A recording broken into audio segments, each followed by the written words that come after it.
आज प्रभु नाम अर्थात पिता पुत्र पवित्र आत्मा नाम प्रतिष्ठा करवा ये कार्यक्रम प्रार्थना पूर्वक आगे जीवा समस्त चक्षु बंद करवा प्रार्थना करवा। कन्याधिपति सदाप्रभु धर्ममय पवित्र पिता धन्यवाद हो प्रशंसा हो गौरव हो तुम्हें स्वगौरव रक्षण उद्योगी परमेश्वर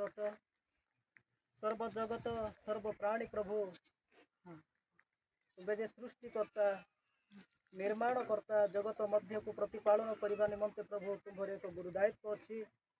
ए समस्त विषय जानती प्रत्येक जीवधारी प्राणी प्रभु तुमको प्रशंसा करती केतबेले आम्भे माने मध्य निवेदन करुछु प्रार्थना करुछु आज आमानकर नमडांग पास मध्य प्रभु तुम्हारे प्रिय प्रजा मंडली अर्थात लाजरी मंडली ठारे वर्ष पर एक उद्दीपना सभा करने निमंते प्रस्तुत होगापाई एवं प्रस्तुत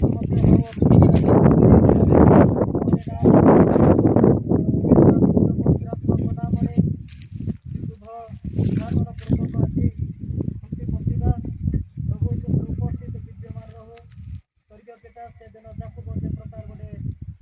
आशीर्वाद स्थान पत्थर को रखिले तैल ढाड़िले पानी ढाड़ी प्रभु अभिषेक कर तन्मध्य तुम गौरव महिमा कर एक बैठक स्थापन करते आम तुम उपस्थिति आवश्यक करने निमंते प्रभु तुम उपस्थिति आम सहित रहू बोली आम मैंने प्रभु एठारे आज तुम प्रिय राष्ट्र नाम आशीर्वाद कर यही कार्य को